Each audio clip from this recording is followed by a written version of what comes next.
یہ کون ذی وقار ہے، یہ کون شاہ سوار ہے، لباس ہے پھٹا ہوا، لخت لخت کٹا ہوا، تمام جسم نازنی سیدھا ہوا کٹا ہوا، پھر بھی ہے ڈٹا ہوا، یہ نبی کا نور عین ہے، یہ بالیقین حسین ہے۔ اس پیاسے پر علی شیر خدا کو ناز ہے، اس نواسے پر محمد مصطفیٰ کو ناز ہے۔ اوروں نے بھی سجدہ کیا پر اس کا عجب انداز ہے، اس نے وہ سجدہ کیا جس پر خدا کو ناز ہے۔ اے حسین ابن علی تم پر سلام۔ واقعہ کربلا تاریخ کا دردناک واقعہ ہے۔ یہ اقتدار کی جنگ نہیں تھی، اقدار کی جنگ تھی۔ دو شخصیتوں کی لڑائی نہیں تھی، دو نظریات کا ٹکراؤ تھا۔ یہ حق اور باطل کا معرکہ تھا۔ یزید ظلم کا استعارہ ہے، حسین ابن علی امن کی علامت ہے۔ یزید جبر کا پتلا ہے، حسین صبر کا پیکر ہے۔ یزید اپنی بدطینت فطرت اور اپنی طبع ناہموار کے باعث دنیا پر ذلت و رسوائی، ظلم، جبر، جور و زیادتی کی علامت بن کے ابھرا، اور حسین ابن علی رضی اللہ تعالی عنہ حق و صداقت کا نشان بن کے ابھرا۔ کربلا کے تپتے ہوئے ریگزار میں حسینی اور یزیدی دو کردار سامنے آتے ہیں۔ اقبال نے کہا تھا، موسیٰ و فرعون و شبیر و یزید، ایند و قوت از حیات آیت پدید، زندہ حق از قوت شبیری است، باطل آخر داغ حسرت میری است، سرخ رو عشق غیور از خون او، شوخی ای مصرع از مضمون او، تا قیامت قطع استبداد کر، موج خون او چمن ایجاد کر۔ یزید بہدل کی بیٹی محسون کا ناپاک بیٹا تھا، اور حسین محمد عربی کی بیٹی فاطمہ کا شہزادہ تھا۔ یزید دمشق کے اطراف میں سرجون اور جریر، اختل جیسے اوباشوں کے جھرمٹ میں پل کے جوان ہوا۔ حسین کے گھر کا دروازہ مسجد نبوی کے اندر کھلتا تھا۔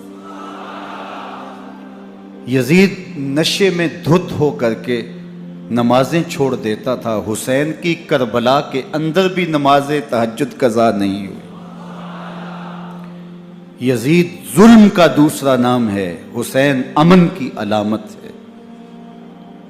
یزید نے زندگی میں ایک مرتبہ حج کیا اور شراب کے مٹکے ساتھ لے کے آیا، اور اختل اور دیگر گویوں اور مغنیوں کو اپنے ساتھ رکھا تاکہ سفر آسانی سے کٹے۔ حسین ابن علی نے 25 حج سواری ہونے کے باوجود پیدل کیے۔ یزید حج بیت اللہ کے بعد مدینہ المنورہ آیا اور شراب کی ایک مجلس بپا کی۔ حضرت امام حسین رضی اللہ تعالی عنہ جب وہاں پہنچے تو شراب کی پھیلی ہوئی بدبو کو محسوس کرتے ہوئے فرمایا، یہ بو کیسی ہے؟ تو نشے میں دھت یزید بولا، یہ شام میں بنتی ہے، اور ایک جام منگوایا اور اس کو پیتے ہوئے دوسرا جام حضرت امام حسین رضی اللہ تعالی عنہ کی طرف بڑھاتے ہوئے کہا، ابا عبداللہ لیجئے۔ تو حضرت امام حسین رضی اللہ تعالی عنہ نے فرمایا، میں اس کی طرف دیکھتا بھی نہیں ہوں، اور پھر وہ عشقی اشعار پڑھنے لگا۔ جب یزید کی شراب نوشی کا منظر امام حسین رضی اللہ تعالی عنہ اپنی آنکھوں سے دیکھ چکے تھے تو مجھے بتاؤ یزید کے ہاتھ پہ امام حسین کا پاک ہاتھ کیسے آتا؟ حضرت امام حسین رضی اللہ تعالی عنہ جس ماحول میں پلے تھے، جس ماحول میں پرورش پائی تھی، جس ماحول میں رہے تھے، وہ پاکیزہ اور تقدس ماحول تھا. اور یزید کبھی اطراف دمشق میں، کبھی غوطہ میں، کبھی الخضرہ محل میں، اور کبھی کہاں داد عیش دیتا رہا اور لہو و لعب کے اندر مصروف رہا، اور اس کی زندگی ان چیزوں سے عبارت تھی. وہ محرمات کو حلال قرار دیتا، شراب نوشی اس کی ہڈیوں میں رچی ہوئی تھی، اور شریعت بیضا کا مذاق اڑایا کرتا. اور حسین ابن علی رضی اللہ تعالی عنہ کی دوستیاں جن لوگوں سے تھی وہ عبداللہ ابن عباس تھے، عبداللہ ابن عمر تھے، حضرت عبد الرحمن بن ابو بکر رضی اللہ تعالی عنہ تھے. یزید تو جوا کھیلتا رہا، یزید تو قمار بازی کرتا رہا، یزید تو شراب نوشی کرتا رہا، اور حسین ابن علی مسجد نبوی کے ممبر میں حضور کے پہلوؤں میں بیٹھتے رہے. زمانے نے وہ منظر دیکھا کہ سرخ رنگ کے جوڑے پہنے ہوئے حسنین کریمین حجرہ فاطمہ سے نکلتے ہیں، کم عمری کی وجہ سے کبھی گرتے ہیں کبھی سنبھلتے ہیں، اور آقا کریم خطبہ ارشاد کر رہے ہیں، خطبہ چھوڑ کے حضور نے شہزادوں کو اٹھا لیا. وہ منظر بھی زمانے نے دیکھا. حضرت عبداللہ بن شداد کہتے ہیں کہ حضور سجدے میں تھے اور سجدہ اتنا طویل ہو گیا، ہمیں لگا یا تو وحی کا نزول ہو رہا ہے یا پھر اللہ کا حکم آ گیا اور اللہ کے محبوب کی روح قبض کر لی گئی. لیکن میں نے جب نظریں اٹھا کے ننکیوں سے دیکھا تو کیا منظر تھا کہ حسین ابن علی حضور کی پشت پہ بیٹھے ہوئے اور میرے آقا سجدے کو طول دے رہے ہیں. اللہ اکبر. حسین کے لیے پیغمبر کے سجدوں کو طول دیا جا رہا ہے. حسین ابن علی کبھی ممبر پہ حضور کی اطراف میں بیٹھتے ہیں. وہ منظر بھی دنیا نے دیکھا کہ حضور کے مبارک کندھوں پر حسین ابن علی بیٹھے ہیں اور حضور کی زلفوں کو پکڑا ہوا ہے. تو حضرت عمر رضی اللہ تعالیٰ عنہ دیکھ کے کہتے ہیں واہ واہ کیسی سواری میسر آئی حسین ابن علی کو. تو میرے آقا مسکرا کے کہتے ہیں عمر سواری دیکھتے ہو سوار بھی تو دیکھو.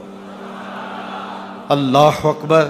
حضرت اسامہ بن زید بن حارثہ رضی اللہ تعالیٰ عنہ فرماتے ہیں رات کا ایک پہر گزر گیا اور مجھے حضور سے کوئی کام تھا. میں آقا کریم کی خدمت میں حاضر ہوا، در دولت پہ دستک دی. حضور تشریف لائے تو چادر اوڑی تھی، بکل کی ہوئی تھی میرے حضور نے. تو میں نے اپنی حاجت کہی تو حضور نے میری حاجت پوری کر دی. لیکن ایک منظر میں نے دیکھا کہ حضور نے جو چادر کی بکل فرمائی تھی اس کے اطراف میں پہلوؤں میں ابھار تھے جس طرح اندر کوئی ہو. مجھ سے نہ رہا گیا، میں نے پوچھ لیا. میں نے کہا بندہ نواز چادر کے اندر کیا ہے؟ فکاشفہ. تو حضور نے چادر کو کھول دیا. فائز الحسن والحسین علی ورکہ. تو کہتے ہیں میں نے اپنی آنکھوں سے دیکھا ایک پہلو سے امام حسین لپٹے ہوئے تھے، ایک پہلو سے امام حسن لپٹے ہوئے تھے.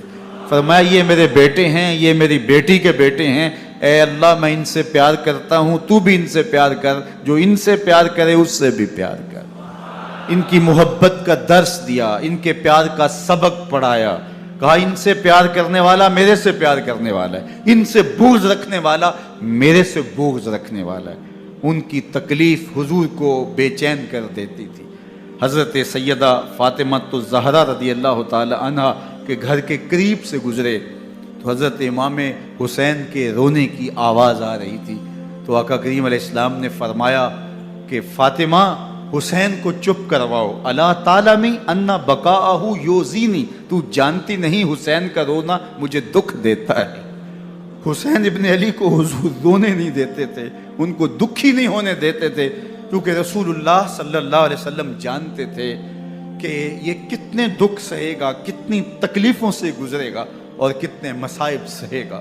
زمانے نے وہ گھڑیاں بھی دیکھی کہ حضرت حذیفہ بن یمان رضی اللہ تعالیٰ عنہ فرماتے ہیں کہ میں حضور کی خدمت میں نماز مغرب کی ادائیگی کے لیے حاضر ہوا، اور میں نے یہ اجازت خاص طور پہ اپنی ماں سے اس شرط پہ لی تھی کہ امی آپ مجھے اجازت دیں، میں حضور کی خدمت میں حاضر ہوتا ہوں، مغرب کی نماز بھی ادا کروں گا اور پھر حضور سے عرض کروں گا حضور میرے لیے اور میری ماں کے لیے بخشش کی دعا کر دیجیے۔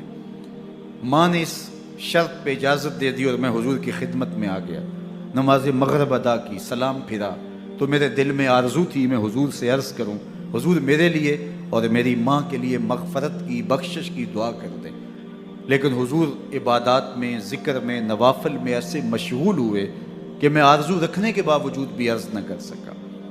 خیر نماز عشاء کا وقت ہوا، اذان پکاری گئی، حضور مصلی پہ آئے، نماز پڑھی، سلام پھرا تو میرے دل میں پھر خیال آیا کہ ماں سے ایک نماز کی چھٹی لی تھی، نمازیں بھی 2 ہو گئیں، ماں نے جاتے پوچھنا ہے حضور سے میرے لیے اور اپنے لیے مغفرت کی، بخشش کی دعا کروائی تھی تو کیا جواب دوں گا؟ اور حضور اٹھے اور کاشانہ اقدس کی طرف چل دیے۔ اب میرے دل میں یہ خیال رہ کے آ رہا تھا کہ ماں کو کیا جواب دوں گا، میں تو حضور سے بخشش و مغفرت کی دعا کروا ہی نہیں سکا۔ جب حضور چل پڑے تو غیر ارادی طور پہ میں بھی حضور کے پیچھے چل پڑا۔ چلنے میں تھوڑی سی رفتار تیز ہو گئی جس سے قدموں کی آہٹ پیدا ہوئی، تو جب آواز پیدا ہوئی تو حضور نے رخ پھیرے بغیر فرمایا من ھذا، میرے پیچھے پیچھے کون آ رہا ہے؟ پھر خود ہی کہا حذیفہ تو نہیں؟ تو میرا دل دھڑک رہا تھا، قل تو نعم، میں نے کہا جی حضور میں حذیفہ ہوں۔ فرمایا ما حاجتوں کا غفر اللہ لکا ولأمک، کیا کام ہے؟ اللہ تجھے بھی بخش دے، تیری ماں کو بھی بخش دے۔ اب جو کام تھا وہ جنبش لب سے پہلے ہی ہو گیا، یہاں تو لفظوں کا سہارا بھی نہیں لینا پڑتا، وہ بند لبوں کی بولیاں بھی سنتے ہیں۔ اقبال بولا ہے فروغت صبح آثار و دہور، چشم تو بی نندائے ما فی الصدور، تیری نظر تو سینوں کے چھپے راز بھی دیکھتے۔ تو کہا ما حاجتوں کا غفر اللہ لک ولأمک، اللہ تجھے بخش دے، تیری ماں کی بھی مغفرت کر دے، کیا کام ہے؟ اب جو کام تھا وہ تو ہو گیا۔ تو میرے حضور نے ارشاد فرمایا حذیفہ سنو، ابھی ایک فرشتہ آیا ہے جو اس سے قبل دھرتی پر پہلے کبھی نہیں آیا، آج پہلی مرتبہ اللہ سے اجازت لے کے 2 کام کرنے آیا ہے، ایک تو مجھے سلام کرنے آیا ہے اور دوسرا خوشخبری دینے آیا ہے کہ آپ کی بیٹی فاطمہ جنتی عورتوں کی سردار ہے اور حسن اور حسین جنتی جوانوں کے سردار۔ ایک طرف یزید ناپاک میسون کا پلیت بیٹا اور ایک طرف محمد عربی کا نواسا، فاطمہ کے دودھ کا اثر، علی المرتضیٰ کے خون کی تاثیر، رسول اللہ صلی اللہ علیہ وسلم کے کندھوں پہ بیٹھنے والا۔ ایک دن حضور نے امام حسین رضی اللہ تعالیٰ عنہ کے ہاتھ پکڑ لیے اور ان کے پاؤں اپنے پاؤں پہ رکھے اور پھر فرمایا بیٹے آگے بڑھو، اور ان کے پاؤں حضور کی پنڈلیوں پہ آئے، پھر کہا بیٹے اور آگے بڑھو، حتیٰ کہ ان کے پاؤں حضور کی رانوں پہ آئے، پھر فرمایا بیٹا اور آگے بڑھو، تو ان کے پاؤں حضور کے مبارک بطن اقدس پہ آئے، پھر بازوؤں کو کھینچ کے اپنے قریب کیا اور حسین ابن علی کے منہ میں اپنی زبان رکھ دی، اور وہ اس طرح چوس رہے تھے جس طرح کھجور چوسی جاتی ہے۔ تو اللہ کے محبوب علیہ السلام نے حسین ابن علی کو اپنی زبان کا لعاب دہن دے کر کے، وہ شیر رحمت دے کر کے، وہ کوثر و تسلیم سے پاکیزہ تر آب رحمت عطا کر کے ان کی ہمیشہ کے لیے پیاس بجھا دی، تاکہ کل کربلا کے تپتے ہوئے ریگزار میں حسین ابن علی کو پیاس کی شدت تنگ نہ کرے اور پائے استقلال میں لغزش نہ آنے پائے۔ ان نازوں سے پالے ہوئے حسین کو، ان محبتوں سے پالے ہوئے حسین ابن علی کو امتحان بھی اتنے بڑے درپیش تھے۔ یاری تیری سونا پر ازمیشہ تیریاں اگ، سونا پرکھیا جامدہ ہے نال اگاں دے لگ۔ جتنا بڑا شخص ہوتا ہے اتنی آزمائشیں بھی بڑی ہوتی ہیں۔ پیغمبر رحمت کی آغوش میں کھیلنے والا، حجرہ فاطمہ کا جانشین، مصلی رسول کا وارث، منبر رسول صلی اللہ علیہ وآلہ وسلم پر حضور کے مبارک پہلو اور گود میں بیٹھنے والا حسین، حضور کی زبان چوسنے والا حسین، حضور کے کندھوں پہ سواری کرنے والا حسین، آقا کریم علیہ الصلوۃ والسلام کے مبارک سجدے کی حالت کے اندر حضور کی پشت پہ کھیلنے والا حسین، جس حسین کا دروازہ مسجد نبوی کے اندر کھلتا تھا اور یزید کی کرتوتوں کے چشم دید گواہ تھے۔ یزید جب تخت نشین ہوتا ہے تو اسے یہ فکر ہوتی ہے کہ امام حسین، عبداللہ بن زبیر، عبداللہ بن عمر، عبداللہ ابن عباس یہ میری بیعت کریں، اور وہ ولید بن عقبہ کو لکھتا ہے کہ ہر صورت میں ان کی بیعت لو، اور اگر بیعت نہ دیں تو سختی کرو۔ حضرت امام حسین رضی اللہ تعالی عنہ کو بلاوا آتا ہے کہ آپ کو دارالامارت میں گورنر ہاؤس میں بلایا جا رہا ہے، ولید بن عقبہ کا پیغام آپ کو پہنچتا ہے۔ آپ اس وقت فرماتے ہیں کہ اس وقت جو پیغام پہنچا ہے وہ کسی خطرے سے خالی نہیں ہے، تو کچھ سواروں کو ساتھ لیا، کہا تم دارالامارت کے باہر کھڑے رہنا، اگر میری آواز بلند ہوئی تو اندر آ جانا، ورنہ تم انتظار کرنا۔ آپ اندر گئے۔ ولید بن عقبہ نے مروان کو بھی بلایا تھا۔ مروان بن حکم یہ گورنر مدینہ ولید سے پہلے رہ چکا ہے، تو اس نے مشورہ دیا کہ سختی کی جائے۔ خیر ولید بن عقبہ نے کہا کہ یہ خط ہے، حضرت امیر معاویہ کا انتقال ہو گیا اور یزید تخت نشین ہوا ہے، لہٰذا وہ آپ سے بیعت کا مطالبہ کرتا ہے۔ تو حضرت امام حسین رضی اللہ تعالیٰ عنہ نے فرمایا کہ میرے جیسا شخص یوں چھپ کے بیعت نہیں کر سکتا، اور آپ واپس پلٹے۔ مروان بن حکم نے ولید بن عقبہ کو کہا کہ یہ موقع ہے، جانے نہ دیا جائے، اگر یہ نکل گئے تو دوبارہ تم قابو نہیں پا سکو گے، اور انہیں یہیں قتل کر دیا جائے۔ حضرت امام حسین رضی اللہ تعالیٰ عنہ نے یہ بات سن لی۔ کہتے ہیں حضرت امام حسین انہی قدموں کے بل واپس پلٹے اور مروان بن حکم سے مخاطب ہو کے کہا، مروان کیا بول رہا ہے؟ وہ خاموش ہو گیا۔ فرمایا تو جانتا نہیں ہم کون ہیں؟ آنا حسین ابن علی ابن ابی طالب، میں حسین ہوں، میں علی کا بیٹا ہوں، ہمارے گھر میں قرآن اترتا رہا ہے، وحی کا نزول ہوتا رہا ہے، اور یزید فاسق ہے، فاجر ہے، مسلمانوں کا قاتل ہے اور شرابی ہے، میں ڈنکے کی چوٹ پہ یزید کی بیعت سے انکار کرتا ہوں۔ بس حیدری کچھار سے محمدی شیر نکل آیا ہے۔ اب اوسان خطا ہو گئے، راستہ چھوڑ دیا، واپس آئے، سیدہ زینب سے ملے، کہا مدینے کو چھوڑنا پڑے گا۔ کہا بھیا کیا ہوا؟ کہا یزید بیعت لینے پہ مصر ہے اور میں کسی صورت بھی بیعت نہیں کروں گا۔ رسول اللہ کا مدینہ ہمارے خون سے لالہ زار بنے گا، میں نہیں چاہتا کہ حضور کے شہر نور کی حرمت پامال ہو۔ دوستو وہ کیسا منظر ہوگا جب حسین ابن علی نے آخری حاضری حضور کے روضے پہ دی ہو۔ حاجی یا معتمر 10 دن کے لیے، 8 دن کے لیے، 20 دن کے لیے مدینہ المنورہ عارضی سکونت اختیار کرتا ہے، اور حضور کے روضہ انور سے، اس شہر نور سے، ان گلیوں سے، ان بام و در سے ایسا مانوس ہو جاتا ہے کہ جب واپس پلٹ رہا ہوتا ہے ان دعاؤں کے ساتھ کہ دوبارہ آنا بھی نصیب ہو، اور اسے لگتا ہے کہ میں دوبارہ بھی بلایا جاؤں گا، لیکن اس کے باوجود شہر حبیب چھوڑنا قیامت سے کم نہیں ہوتا۔ اعظم چشتی مرحوم آخری بار جب حضور کے روضہ انور پہ گئے تو بیمار تھے، ویل چیئر پہ تھے۔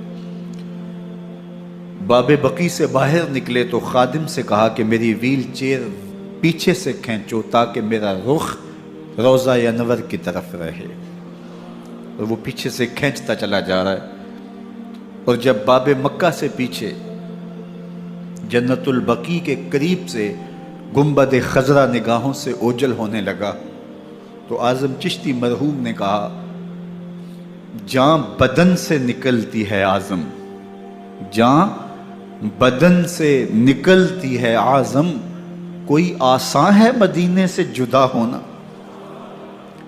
کوئی آسان ہے مدینے سے جدا ہونا۔ یہ اس شخص کی کہانی ہے جو 10 دن 5 دن مہینہ 2 ماہ وہاں رہتا ہے اور پھر اس شہر کو چھوڑ کے آنا اس کے لیے آسان نہیں ہوتا۔ اور مجھے بتاؤ کہ حسین جو پیدا مدینے میں ہوا، جس کے گھر کا دروازہ مسجد نبوی کے اندر کھلتا تھا، جو مسجد نبوی کے اندر پرورش پا کے جوان ہوتا ہے اور مدینے کی گلیوں میں کھیلتا رہا، اس حسین ابن علی کے لیے مدینہ چھوڑنا، اور پھر وہ اس بات کا علم اور شعور رکھتے تھے کہ یہ آخری بار حضور کے در پہ حاضری ہے، دوبارہ اس شہر نور میں نہیں آ سکوں گا، تو کیا قیامت ہوگی اور کیا منظر ہوگا۔ محمد بن حنفیہ کے علاوہ خاندان نبوت کے جتنے لوگ تھے ان سب نے شہر مدینہ کو الوداع کہا، اور رات کے موقع میں مدینہ المنورہ کو، مسجد نبوی کو چھوڑ کر کے مکہ کی جانب عازم سفر ہوئے۔ 3 شعبان المعظم کو مکہ المکرمہ پہنچتے ہیں، ادھر کوفیوں کے خطوط آنے شروع ہو جاتے ہیں۔ حضرت امام حسین رضی اللہ تعالیٰ عنہ مسلم بن عقیل رضی اللہ تعالیٰ عنہ کو صورتحال معلوم کرنے کے لیے بھیج دیتے ہیں۔ 40,000 کوفی آپ کے ہاتھ پہ بیعت کر لیتے ہیں۔ ادھر 25 پیدل حج کرنے والے حضرت امام حسین 8 ذی الحج کو احرام باندھتے ہیں، لیکن آپ کو پتہ چلتا ہے کہ حاجیوں کے روپ میں قاتل چھپا دیے گئے، تو آپ اس احرام کو حج کی بجائے عمرے میں بدلتے ہیں اور کوفے کی جانب عازم سفر ہوتے ہیں۔ کائنات والو، ذرا سینے پہ ہاتھ رکھ کے دیکھو کہ یہ کتنا مشکل مرحلہ تھا۔ اس دین کی آبرو کو بچانے کے لیے حضرت امام حسین رضی اللہ تعالیٰ عنہ نے کتنا بڑا قدم اٹھایا۔ آپ کے بہی خواہ، دوست، احباب عبداللہ بن عمر یہ سارے روکتے ہیں، عبداللہ بن عباس کہتے ہیں حضرت نہ جائیے، الکوفی لا یوفی، کوفی کبھی وفا نہیں کرتے، آپ کے والد کو وہاں شہید کیا گیا، لیکن آپ ایک فرض کو نبھانے جا رہے ہیں۔ میرے غم گسارو، میرے مہربانوں، نہ روکو مجھ کو جانے دو، مجھے نانے کے دی کی ڈوبتی کشتی بچانے دو، میں جاتا ہوں کہ دنیا پر وفا کا نام رہ جائے، میں رہوں نہ رہوں پر عظمت اسلام رہ جائے۔ میں نہیں جاتا تو نبی کے گھر کی آن جاتی ہے، میں نہیں جاتا تو نبی کے گھر کی آن جاتی ہے، تمہارا دین جاتا ہے میری غیرت ایمان جاتی ہے۔ حضرت امام حسین یہاں سے چلتے ہیں، ابھی راستے میں ہی پہنچتے ہیں کہ یہ خبر آتی ہے کہ کوفے والوں نے بے وفائی کر دی، حضرت مسلم بن عقیل رضی اللہ تعالیٰ عنہ کو شہید کر دیا گیا، نعمان بن بشیر معزول کر دیے گئے، ابن مرجانہ ابن زیاد وہاں متعین کر دیا گیا جو سخت گیر شخص تھا، اور اس نے لوگوں کو ڈرایا، دھمکایا، اور کوفے کے لوگوں کے دل بدل گئے اور وہ بیتیں توڑنے لگے۔ وہ منظر مسجد کوفہ کا کتنا دل گداز تھا۔ جب امام نماز کے لیے کھڑے ہوئے تو 40,000 لوگ آپ کے پیچھے تھا۔ جب سلام پھیرا اور امام نے دیکھا کہ پیچھے لوگ نہیں ہیں، پھر لوگوں نے اپنے دروازے بھی بند کر لیے۔ رات کی تنہائیاں ہیں اور حضرت مسلم بن عقیل کو کوئی پناہ دینے والا نہیں، لوگوں نے دروازے بند کر لیے کہ کہیں ہمارے گھر میں نہ آ جائیں اور ہم مشقت اور حکومتی تشدد کا شکار نہ ہوں۔ کتنا دردناک لمحہ ہے حضرت مسلم بن عقیل رضی اللہ تعالیٰ عنہ پہ، اور پھر حضرت مسلم بن عقیل بے دردی سے شہید کر دیے جاتے ہیں۔ آپ ابھی راستے میں ہیں، یہ ساری کہانی پہنچتی ہے کہ حضرت مسلم شہید کر دیے گئے اور بے دردی سے شہید کر دیے گئے۔ وہ جنہوں نے خط لکھے تھے کہ ہم آپ کے ساتھ ہیں اور ہم منتظر ہیں، چشم برا ہیں، آپ کے قدموں کی چاپ سننے کے لیے بیتاب ہیں۔ آج انہوں نے بیتیں توڑ دی، 40,000 کوفی منحرف ہو گئے۔ مسجد کوفہ کا وہ منظر کس قدر روح کو تڑپا دینے والا تھا۔ ہم پچھلے سال عصر اور مغرب کے درمیان جب کوفہ پہنچے تو سورج ڈوبنے کے قریب تھا۔ میں نے اپنی زندگی میں اتنا اداس موسم کہیں نہیں دیکھا جتنا اداس موسم کوفے میں دیکھا۔ ایسے لگتا تھا جس طرح کوفے کی آب و ہوا آج بھی شرمندہ ہے۔ جو مسلم بن عقیل اور خاندان نبوت کے ساتھ اہل کوفہ نے کیا، حضرت امام حسین رضی اللہ تعالیٰ عنہ کو ان کے بہی خواہوں نے، اعزاء نے، اقربا نے، دوستوں نے، آوان و انصار نے، ساتھیوں نے کہا کہ حضرت حالات یکسر تبدیل ہو گئے، اب ہمیں مراجعت کر جانی چاہیے، واپس پلٹ جانا چاہیے۔ تو حضرت امام حسین کافی سوچ بچار میں رہے۔ پھر اس کے بعد آپ نے فیصلہ کیا کہ ہم آگے بڑھیں گے۔ دوستوں نے کہا کہ حضرت اگر آپ آگے بڑھیں گے تو ہمیں لگتا ہے کہ وہ آپ کے ساتھ سلوک اچھا نہیں کریں گے اور آپ بچوں کے سامنے پیاسے شہید کر دیے جائیں گے۔ تو حضرت امام حسین رضی اللہ تعالیٰ عنہ نے وہاں ایک خطبہ ارشاد فرمایا کہ لوگوں تم جو مجھے بتا رہے ہو مجھے اچھی طرح معلوم ہے، جو تم مجھے منظر پیش کر رہے ہو وہ میری نگاہوں میں ہے، اور جو کچھ ہونے والا ہے چشم تصور وہ منظر دیکھ رہی ہے۔ چونکہ حضرت امام حسین رضی اللہ تعالیٰ عنہ کی شہادت کی خبر حضرت امام حسین کے پیدا ہوتے ہی خاندان نبوت میں عام تھی۔ حضور علیہ الصلوۃ والسلام کو یہ بات جبریل امین نے آ کے بتائی تھی جب حسین ابن علی کے ساتھ حضور محبت کا اظہار کر رہے تھے، تو یہ جبریل امین نے آ کے کہا تھا حضور آپ کا یہ بیٹا ارض طف میں شہید کر دیا جائے گا، اور کربلا کی مٹی لا کے حضور کو دی اور ام سلمہ کو حضور نے عطا کر دی۔ حضرت ام سلمہ کہتی ہیں کہ ایک دن میں سوئی تو خواب دیکھا کہ حضور کے مبارک بال بکھرے ہوئے ہیں اور سخت پریشان ہیں، تو میں نے کہا کہ حضور آپ کی یہ کیا حالت ہے؟ وَبِيَدِهِ قَارُورَةٌ، اور حضور کے ہاتھ میں ایک شیشی ہے، فیہا دمن، جس کے اندر خون ہے۔ تو میں نے کہا حضور یہ کیا؟ فرمایا میں قتل گاہ حسین سے آ رہا ہوں اور یہ حسین ابن علی کا خون ہے۔ تو کہا 10 محرم کا دن تھا، دوپہر کا یہ منظر تھا، میں کیلولہ کر کے اٹھی، جب میں نے دیکھا تو وہ شیشی جس میں کربلا کی مٹی رکھی تھی وہ خون بن چکی تھی۔ تو یہ خبر پہلے دی گئی تھی، یہ بتا دیا گیا تھا۔ فرمایا میرے دوستو جو تم مجھے بتاتے ہو میں اس سے بے خبر نہیں ہوں، یہ سب کچھ ہونے والا ہے، لیکن اس کے باوجود میں کیوں جا رہا ہوں؟ تو آپ کا ایک تاریخ ساز جملہ ہے جو کربلا کے فلسفے کو ہمارے سامنے رکھتا ہے کہ یہ اتنا بڑا امتحان کیوں دیا۔ حضرت امام حسین رضی اللہ تعالیٰ عنہ نے فرمایا وَلَكُمْ فِي أُسْوَةٌ، میں اس لیے جا رہا ہوں قیامت تک ظلم، جبر اور ناانصافی کے خلاف کھڑے ہونے والوں کے لیے کوئی نمونہ تو ہو۔ میری زندگی قیامت تک ظلم، جبر اور استحصالی نظام کے خلاف کھڑے ہونے والوں کے لیے نمونہ ہے۔ تو حضرت امام حسین رضی اللہ تعالیٰ عنہ نے حق اور باطل کے درمیان ایک سرخ لکیر کھینچ دی اپنے خون سے۔ اب حق اور باطل کا امتیاز کرنا مشکل نہیں ہے، کوئی باطل پہ اڑا رہے تو الگ بات ہے، لیکن امتیاز کرنا مشکل نہیں ہے۔ حدود بالکل واضح کر دی۔ اقبال نے یہاں کتنی خوبصورتی کے ساتھ اس مضمون کو نبھایا۔ سرخ رو عشق غیور از خون او، شوخی این مصرع از مضمون او، تا قیامت قطع استبداد کر، موج خون او چمن ایجاد کر۔ ایک جہاں آباد کر دیا، حق اور باطل کی راہیں اجال دی۔ اب لوگوں کو یزید کا چہرہ پہچاننے میں دیر نہیں لگتی، وقت کے ہر یزید کا چہرہ آسانی سے پہچانا جا سکتا ہے۔ یہ معرفت زمانے کو کروائی کس نے؟ حسین ابن علی نے کروائی رضی اللہ تعالی عنہ۔ تو حضرت امام حسین نے فرمایا کہ جو میرے ساتھ ہونے والا ہے میں اچھی طرح جانتا ہوں، لیکن میں اس کے باوجود آگے بڑھوں گا۔ پھر بڑھے اور کربلا میں جا کے خیمہ زن ہو گئے۔ 7 محرم کو پانی بند کر دیا گیا۔ پانی بند ہوا تو کھانا بھی میسر نہیں تھا، لیکن ذکر پانی کا ہوتا ہے اس لیے کہ کھانے کے بغیر انسان کئی دن کاٹ لیتا ہے لیکن پانی کے بغیر گزر نہیں ہوتی. تو فرات کی نہر سامنے اپنی موجوں کے ساتھ چمک رہی ہے لیکن ایک قطرہ آب بھی آل رسول کو نہیں دیا جا رہا.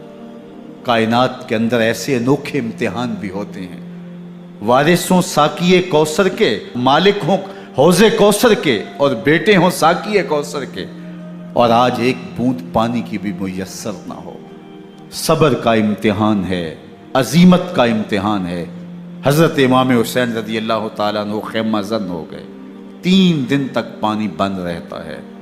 9 محرم کو رات کی تنہائی میں حملہ آور ہونا چاہتے ہیں لیکن آپ نے کہا کہ ہمیں اللہ کے حضور عبادت اور ذکر کے لیے وقت دیا جائے. ساری رات ذکر میں گزرتی ہے، عبادات میں گزرتی ہے. رات کے اندھیرے میں آپ چراغ بجھا دیتے ہیں. آوان و انصار کو کہتے ہیں کہ ان کی دشمنی میرے ساتھ ہے، انہیں میرا خون چاہیے. اگر تم رات کی تاریکی میں نکل جاؤ تو میں تم سے کوئی مواخذہ نہیں کروں گا، اور یہ بھی تمہارا پیچھا نہیں کریں گے، اس لیے کہ ان کا مطلوب تم نہیں ہو، ان کا مطلوب میں ہوں.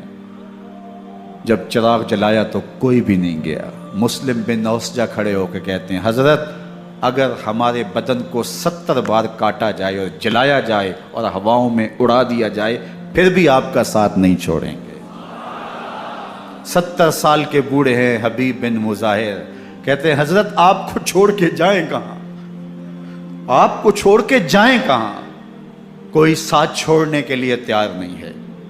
پیاس ہے، سخت گرمی ہے، کربلا کا ماحول ہے.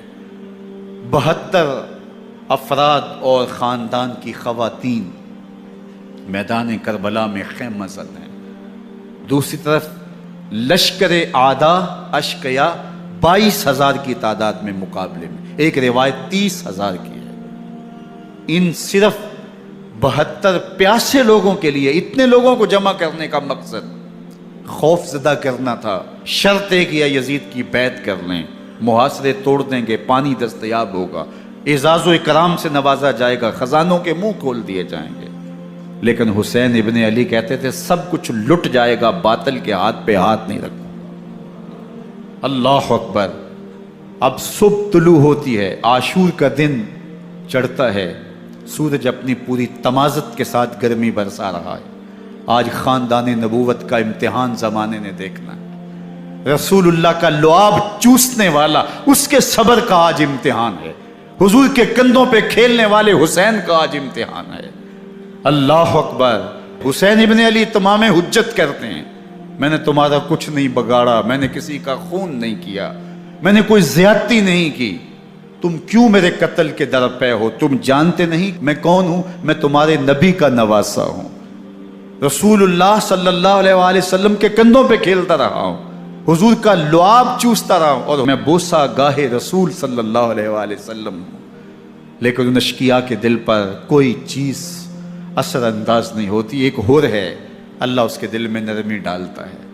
پہلے تو امام حسین کو گھیر کے لے کر کے آتا ہے لیکن بعد میں وہ قافلہ یزید سے قافلہ حسین کی طرف آ جاتا ہے. امام حسین فرماتے تو دنیا میں بھی ہو رہا ہے، آخرت میں بھی ہو رہا ہے، آزادی مل جاتی ہے. باقی 22,000 کا لشکر جرار امام حسین کے قتل کے در پائے ہے. پھر تاریخ نے خاندان نبوت کا وہ انوکھا امتحان دیکھا. حضرت امام حسین کے بچے بالخصوص خواتین پیاس کی شدت میں حلق خشک ہیں. حضرت سکینہ تڑپ کے اپنے باپ سے کہتی ہیں کہ مجھے 6 ماہ کے علی اصغر کی پیاس نہیں دیکھی جا رہی. بچے کو ہاتھوں پہ اٹھاتے ہیں اور نہر فرات کے کنارے پہنچ کے فرماتے ہیں اشقیاء سے مخاطب ہو کے تمہارا معاملہ میرے ساتھ ہے، اس 6 ماہ کے بچے نے تمہارا کچھ نہیں بگاڑا. اور چلو بھر کے اس کا حلق سیراب کرنا چاہتے ہیں. ایک 2 شاخہ تیر آتا ہے جو حضرت علی اصغر کے گلے کو چیر دیتا ہے. راوی لکھتے ہیں کہ وہ عام تیر نہیں تھا، جانوروں کو شکار کرنے کے لیے جو بڑے تیر ہوتے ہیں وہ 2 شاخہ تیر تھا. وہ گردن کو کاٹ دیتا ہے، خون بہنے لگتا ہے، گردن لٹک جاتی ہے. حضرت امام حسین وہ بہتا ہوا خون اپنے چلو میں لیتے ہیں اور آسمان کی طرف اچھال کے کہتے ہیں مالک حسین کی یہ قربانی بھی قبول. یہ تماشا لبے بام نہیں ہے، بچہ بیمار ہو ڈاکٹر جواب دے دیں، ماں باپ کے ہاتھ پھول جاتے ہیں، زندگی کی سانسیں ابھی چل رہی ہوتی ہیں لیکن ڈاکٹر کہے کہ یہ میرے بس کا روگ نہیں ہے، کہیں اور لے جاؤ، تو زندگی کا لف و نشر غیر مرتب ہو جاتا ہے۔ میں سلام پیش نہ کروں حسین ابن علی کو، 6 ماہ کا علی اصغر ہاتھوں میں دم توڑتا ہے، گردن لٹک جاتی ہے، خون بہہ رہا ہے، اب خیموں کی طرف بڑھ رہے ہیں لیکن زبان پہ شکایت نہیں ہے، کہتے ہیں مالک حسین کی یہ قربانی قبول کر لے۔ اب خیموں کی طرف آنا، شہر بانو، ام رباب، سیدہ زینب، حضرت سکینہ سلام اللہ علیہا کا سامنا کوئی آسان کام نہیں تھا، لیکن حسین ابن علی آتے ہیں، شہزادے کو یہاں خیموں کے قریب رکھ کے کہتے ہیں کہ یہ حوض کوثر سے سیراب ہو گیا ہے۔ اللہ اکبر، کوہرام مچ جاتا ہے خیموں کے اندر، کیا منظر ہوگا اور ان کو کن الفاظ کے پیرائے میں ڈھال کر کے ان کیفیات کو بیان کیا جا سکتا ہے جو اہل بیت کے خیموں کے اندر علی اصغر کی شہادت کے بعد کا منظر رقم ہو رہا ہوگا۔ اللہ اکبر، ادھر اشکیا آوازیں دے رہے ہیں، مبارزت کے لیے پکار رہے ہیں۔ زمانے نے پھر وہ منظر بھی دیکھا کہ جوان بیٹے کو 18 سال کی کمائی حضرت امام حسین میدان عمل میں بھیج رہے ہیں، وہ علی اکبر جو حسین کا نور نظر ہے، آنکھوں کا قرار ہے، دل کی تسکین ہے۔ اور پھر حضرت علی اکبر جب گھوڑے کی زین سے فرش زمین پہ گرتے ہیں تو باپ کو آواز دیتے ہیں، اور حضرت امام حسین جو ہے وہ آگے جا کے بیٹے کی لاش اٹھاتے ہیں۔ اللہ اکبر، 18 سال کے بیٹے کی لاش کو کندھوں پہ اٹھا کے خیموں تک لاتے ہیں اور ہاتھ پھیلا کے کہتے ہیں مالک حسین کی یہ قربانی بھی قبول فرما۔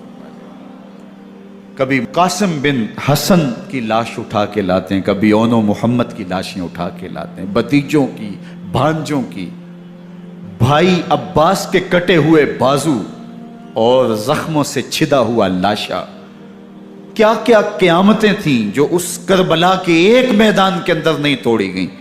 حضرت امام حسین پر دکھ پہ دکھ، تکلیفوں پہ تکلیفیں، اب 71 لاشیں اٹھا کے خیموں تک پہنچا چکے، اور ادھر مبارزت کی دعوت دی جا رہی، آؤ میدان عمل میں آؤ، اب دیر کیوں کر رہے ہو۔ رسول اللہ کا حرم، رسول اللہ کی شہزادیاں جو نازوں میں پلی تھی، وہ کلیاں جو شبنم کا بوجھ بھی گوارا نہیں کر سکتی تھی، آج مصیبتوں کے پہاڑ ٹوٹ گئے۔ حضرت امام حسین کبھی شہربانوں کو، کبھی ام رباب کو دلاسا دیتے ہیں، کبھی حضرت زینب کو کہتے ہیں۔ حضرت زینب کربلا کے اس میدان کے اندر بڑے حوصلے کے ساتھ اپنے بھائی کے ساتھ کھڑی رہی، اپنے 2 بیٹے راہ خدا میں پیش کیے، ان کی لاشیں وصول کی، لیکن زینب جس جرأت کے ساتھ، جس پامردی کے ساتھ اس سارے منظر کو حوصلے کے ساتھ سہتی رہی، وہ یقیناً حوصلہ سیدہ زینب سلام اللہ علیہا کا ہی ہے، لیکن یہ وہ منظر تھا کہ زینب کا دل بھی ڈول گیا جب حسین ابن علی گھوڑے پہ بیٹھنے لگے اور ان کو گھوڑے میں بٹھانے والا کوئی نہیں تھا، اور جو بھی سوار جاتا پھر واپس اس کی لاش ہی آتی اور حسین ابن علی لے کے آتے۔ آج حسین ابن علی جا رہے ہیں، زندگی کا سارا سرمایہ لٹ رہا ہے، حضرت زینب سلام اللہ علیہا سنبھل نہیں رہی۔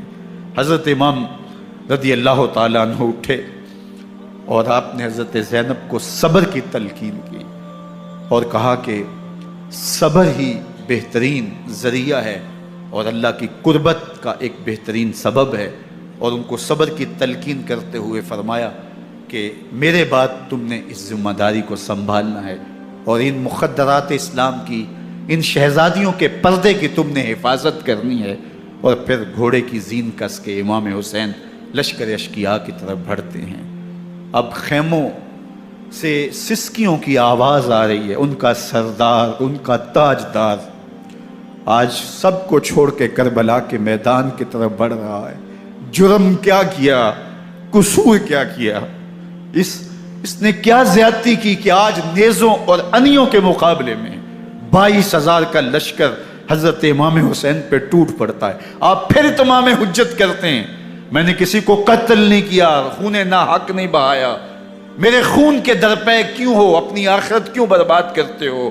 تم جانتے نہیں میں کون ہوں؟ میں تمہارے نبی کا نواسا ہوں۔ لیکن ابن زیاد کہتا ہے مقابلے میں آؤ۔ پھر حضرت امام حسین رضی اللہ تعالیٰ عنہ مقابلے میں آتے ہیں، اور جب گھوڑے کو ایڑ لگا کے دشمن اشقیاء پہ ٹوٹتے ہیں تو پھر ایسا منظر ہوتا ہے کہ وہ بھیڑ بکریوں کی طرح آگے بھاگتے ہیں۔ 71 زخم کلیجے پہ لیے شجاعت کا یہ پیکر جب میدان میں آتا ہے، آواز آتی یہ کون ذی وقار ہے؟ بلا کا شاہ سوار ہے، لباس ہے پھٹا ہوا، غبار سے اٹا ہوا، تمام جسم نازنی چدا ہوا کٹا ہوا، یہ نبی کا نور عین ہے، یہ بالیقین حسین، یہ حسین ابن علی ہے رضی اللہ تعالیٰ عنہ۔ پھر چاند بادلوں میں گھر جاتا ہے، شامی گنڈے تیر برساتے ہیں، تلواروں سے آپ کے بدن پر ضربیں لگاتے ہیں اور نیزوں سے آپ کے بدن کو پرو دیتے ہیں۔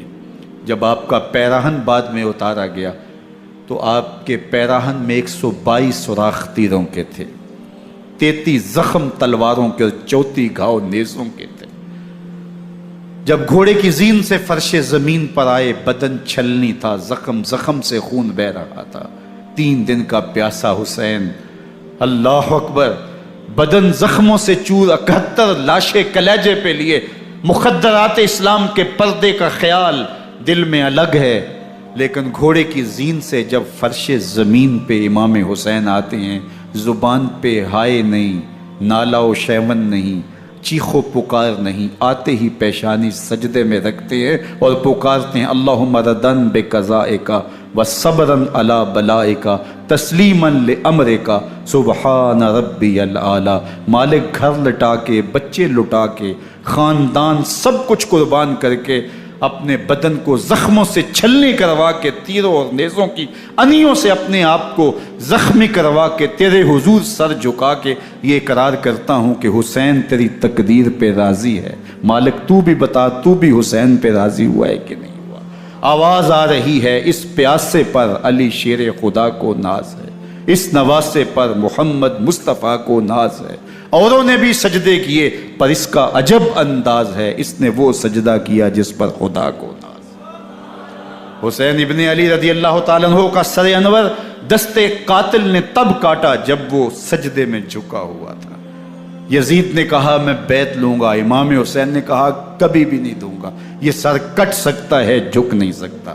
سر کاٹ کے نیزے کی نوک پہ چڑھا دیا گیا، اور یہ اس بات کا اعلان تھا کہ ہم جیت گئے اور حسینی ہار گئے، اور لشکر یزید میں غوغا مچ گیا، نقارے بجنے لگے کہ ہم جیت گئے، دیکھو امام حسین شہید کر دیے گئے، اور سر کاٹ کے نیزے کی نوک پہ چڑھایا گیا۔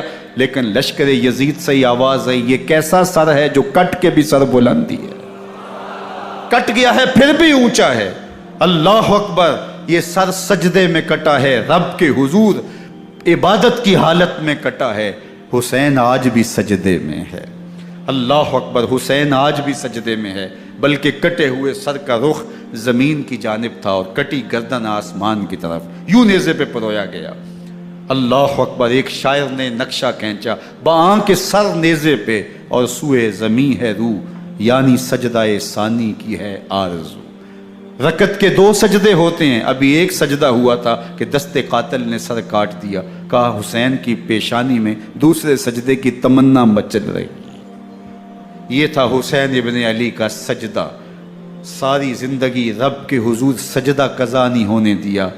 آج پانی نہیں ہے، اللہ اکبر، آج تیمم کر لیتے ہیں، آج اپنے خون کو اوڑھ کر کے حسین نے اپنی پیشانی اپنے مالک کے حضور جھکا کر کے عظیمت کی وہ انوکھی داستان رقم کر دی کہ صدیاں گزرنے کے باوجود بھی ان کی یادوں کے چراغ روشن ہیں۔ جب حضرت امام حسین اور دوسرے آیان و انصار کو شہید کر دیا گیا تو ان کے سر نیزوں کی نوک پہ چڑھا دیے گئے، حضرت امام حسین کا کٹا ہوا سر اور باقی 71 افراد کے کٹے ہوئے سر نیزوں کی نوک پہ، اور 10 سواروں کو ابن سعد نے کہا کہ ان کو رون دو، اور گھوڑوں کی ٹاپوں تلے حضرت امام حسین رضی اللہ تعالیٰ عنہ اور ان کے آوان و انصار کو جو ہے وہ روندا گیا، حتیٰ کہ ان کی استخوان مبارک، ان کی ہڈیاں بھی چور چور ہو گئی۔ رونے سے قبل ان کا لباس اتار لیا، ان کے کپڑے اتار لیے گئے۔ اللہ اکبر، کیسی دردناک گھڑیاں تھیں۔ یزید کا صرف یہی بد کرداری کا مرحلہ نہیں تھا، اس کربلا کے صحرا کے اندر یزید نے جس طرح امام حسین رضی اللہ تعالیٰ عنہ کو شہید کیا اور حضرت امام حسین کے خاندان کو شہید کیا، جب مدینہ المنورہ پر یزید نے مسلم بن عقبہ کو مقرر کیا، جس کو بزرگوں نے مصرف بن عقبہ کہا ہے، تو اس کو کہا 3 دن تک مدینے کا حرم تمہارے لیے حلال ہوگا، جو چاہو تم کرنا، اور شامی فوجوں کو اجازت ہوگی۔ تو وہاں بھی انہوں نے 10,000 تابعین اور 700 صحابہ کو شہید کیا۔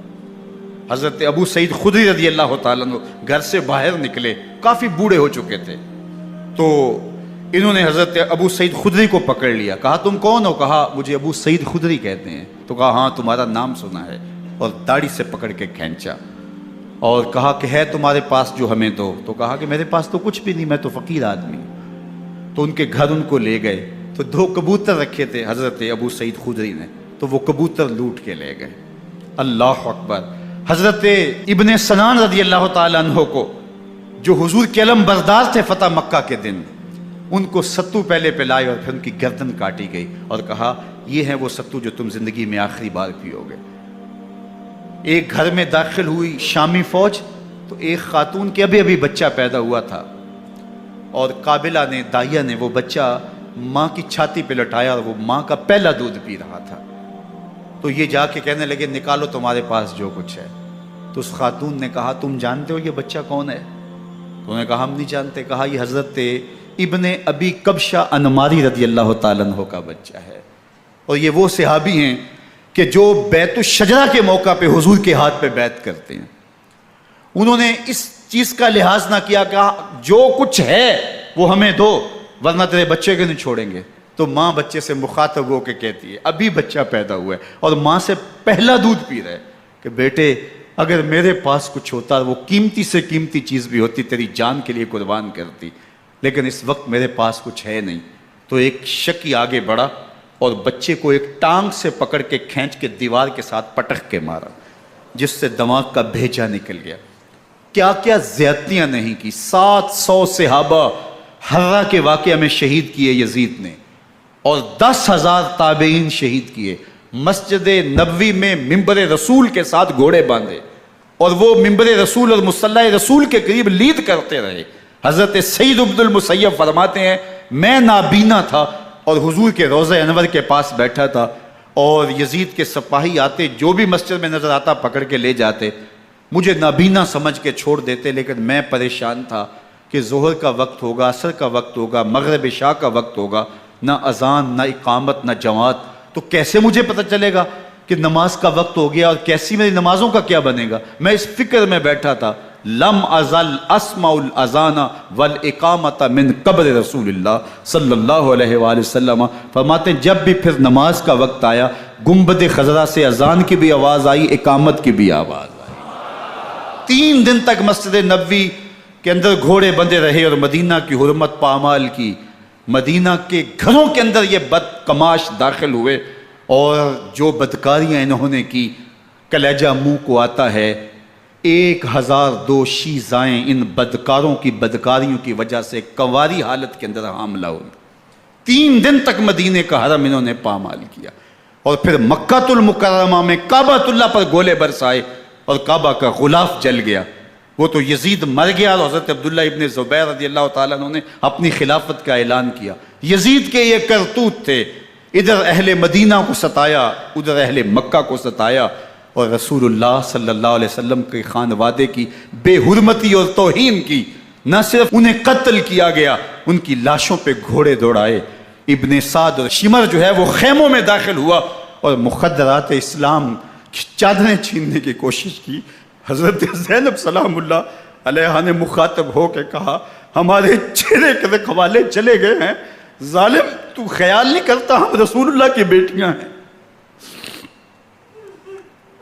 حضرت شہربانو، حضرت زین العابدین اور حضرت زینب سلام اللہ علیہم، ان تینوں کو ایک اونٹ پہ باندھا گیا، اور باقی اونٹوں پہ باقی سادات کو، حضور کی شہزادیوں کو باندھا گیا، رسیوں میں جکڑا گیا اور اونٹوں پہ باندھ کر کے کوفے کی جانب آگے آگے شہیدوں کے سر چل رہے ہیں اور پیچھے یہ قافلہ چل رہا ہے۔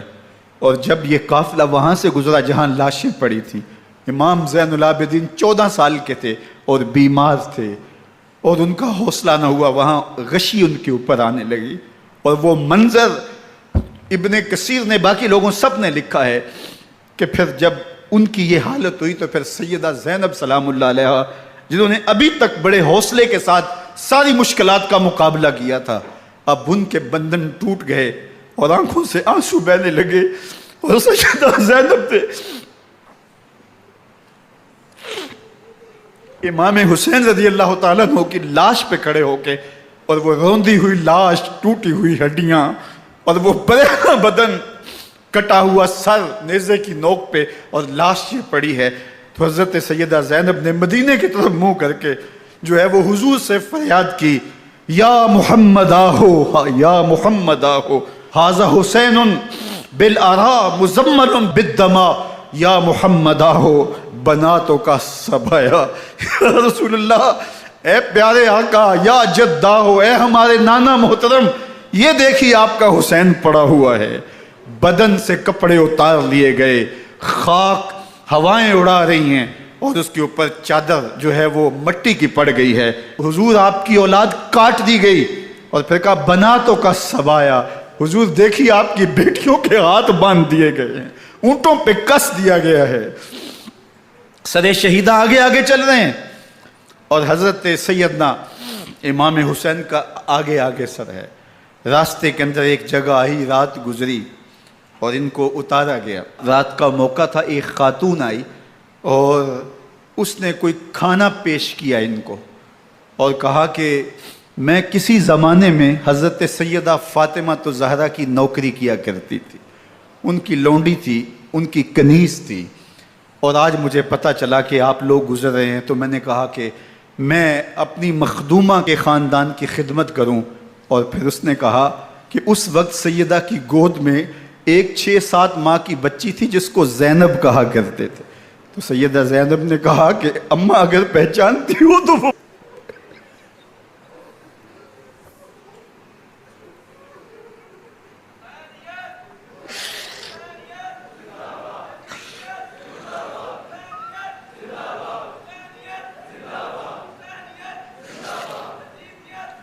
یہ تاراج اور لٹا ہوا کارواں پھر وہاں سے کوفے میں کیسے پہنچا، اور کوفے کے اندر سیدہ زینب سلام اللہ علیہا نے وہ یزید کے دربار میں، ابن زیاد کے دربار میں وہ جرأت آمیز جو باتیں کہیں، اللہ اکبر، زینب کی زبان میں علی کی خطابت بول رہی تھی، اور پھر دشمن اور دوست سارے رونے لگے، اور وہ کیا دل گداز منظر تھے، اور پھر یہ سروں کا قافلہ اور سادات کرام کا مشکیں کسی ہوئی ہیں اور اونٹوں پہ باندھے ہوئے، ان کو وہاں سے پھر قادسیہ اور قادسیہ سے پھر دمشق یزید کے دربار میں پہنچایا گیا، اور وہاں سے یہ لٹے ہوئے خانمہ برباد تاراج لوگ مدینہ المنورہ میں کیسے پہنچے، اور اہل مدینہ نے کیسے استقبال کیا، اور وہ منظر کتنا دلگداز تھا جب اہل مدینہ زینب سے پوچھتے تھے زینب حسین کہاں ہے،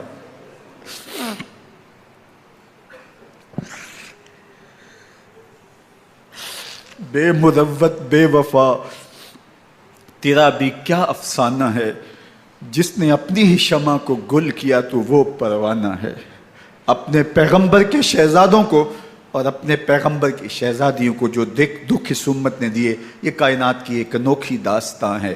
اللہ ہمیں اسوہ شبیری پہ عمل کی توفیق عطا کرے اور ان کے نقوش پاک کی برکتیں دے، اہل بیت کی محبت ہماری روحوں میں جذب کر دے، اور جس عظیمت کے ساتھ، جس حوصلے کے ساتھ انہوں نے دکھوں کو جھیلا، جو دہکتی آگ کے شعلوں پہ سویا وہ حسین، جو جواں بیٹے کی میت پر نہ رویا وہ حسین، جس نے سب کچھ کھو کے کچھ نہ کھویا وہ حسین، مرتبہ اسلام کا جس نے دوبالا کر دیا، خون نے جس کے دو عالم میں اجالا کر دیا، جو کہ سوزے غم کو سانچے میں خوشی کے ڈھال کے مسکرایا موت کی آنکھوں میں آنکھیں ڈال کے۔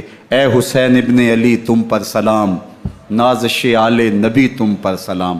ذرا میرے ساتھ یہ پڑھ لیجئے، اے حسین ابن علی تم پر سلام، نازش آل نبی تم پر سلام، تم پہ لاکھوں رحمتیں لاکھوں سلام، اے شہیدان محبت کے امام، لالا گوں لالا بدن لالا کفن، اے چمن اندر چمن، زندگی ہی زندگی تیری حیات، اے حیات اندر حیات، افتخار ملت بیضا ہے تو، رب کعبہ کی قسم یکتا ہے تو، فخر کا دل میں دریچہ باز کرنا چاہیے، جن کا تو آقا ہے ان کو ناز